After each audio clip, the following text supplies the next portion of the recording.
कहते हैं शिकार करने निकले शिकारी को जब खुद के घिरने का एहसास हो तो वो समझौते की भाषा बोलने लगता है। बीजिंग में ट्रंप गर्मजोशी दिखाने की कोशिश भले ही कर रहे हो, लेकिन तेवर ठंडे पड़े हुए। ईरान को घुटनों पर लाने की जिद में अमेरिका खुद चीन के सामने झुकता नजर आ रहा है। डोनाल्ड ट्रंप वॉशिंगटन में बैठकर ईरान पर चाहे जितना गरज लें, लेकिन बीजिंग की मेज पर बैठते ही ड्रैगन के सामने उनकी सारी हेकड़ी गुम होती नजर आ रही। ट्रंप साख बचाने के लिए गए थे, लेकिन जिनपिंग ने ताइवान और ईरान के ट्रैप में ऐसा डर दिखाया कि ट्रंप को खाली हाथ लौटना पड़ सकता है। अमेरिका 3T यानी कि ट्रेड, टेक्नोलॉजी और तेहरान का जो जाल बुनकर बीजिंग गया था, चीन ने उस 3T फॉर्मूले को बदलकर सारी बाजी ही पलट दी है। ट्रंप के T3 प्लान के जवाब में जिनपिंग ने भी 3T प्लान बता दिया, जिससे अमेरिका के प्लान पर पानी फिर गया। ट्रंप के 3T प्लान में पहले T का मतलब ट्रेड, दूसरे T का मतलब टेक्नोलॉजी, तीसरे T का मतलब तेहरान था।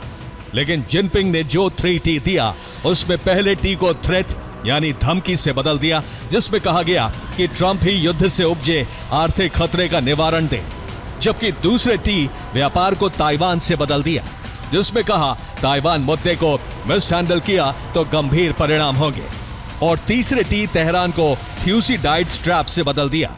दरअसल थ्यूसिडाइड्स ट्रैप वो स्थिति है जिसमें एक उभरती हुई महाशक्ति किसी पुरानी स्थापित महाशक्ति को चुनौती देती है, और इससे दोनों के बीच बड़ा युद्ध होने की आशंका बहुत बढ़ जाती है, भले ही दोनों युद्ध नहीं चाहते हो। प्राचीन यूनानी इतिहासकार थ्यूसिडाइड्स ने अपनी किताब हिस्ट्री ऑफ पेलोपोनेशियन वॉर में इस सिद्धांत का जिक्र किया था। उन्हीं के नाम पर यह थ्यूसिडाइड्स ट्रैप कहलाया। चीन ने ताइवान को लेकर एक बहुत ही बड़ा चक्रव्यूह रचा हुआ है, जिसमें ताइवान की त्रिस्तरीय घेराबंदी की गई है। पहली लेयर 50 से 150 किलोमीटर की है, जिसे दम घोटने वाला घेरा कहा जाता है। इसके जरिए ताइवान स्ट्रेट में हर वक्त निगरानी की जाती है।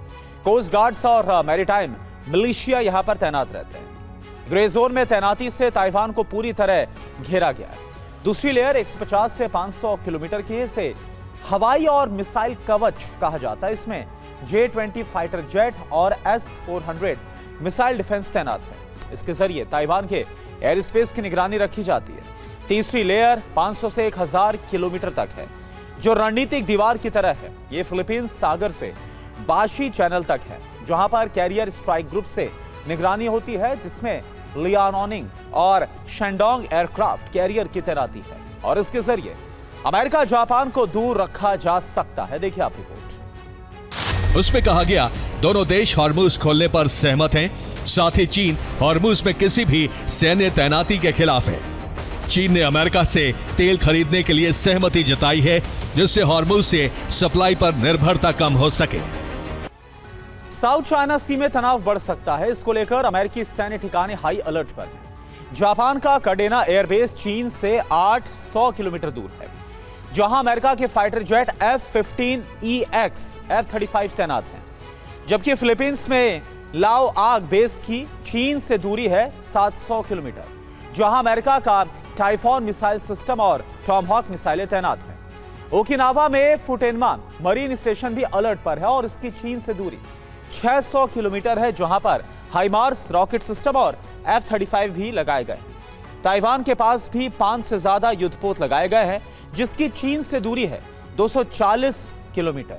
देखिए उसमें कहा गया दोनों देश हॉर्मुज खोलने पर सहमत हैं, साथ ही चीन हॉर्मुज में किसी भी सैन्य तैनाती के खिलाफ है। चीन ने अमेरिका से तेल खरीदने के लिए सहमति जताई है, जिससे हॉर्मुज से सप्लाई पर निर्भरता कम हो सके।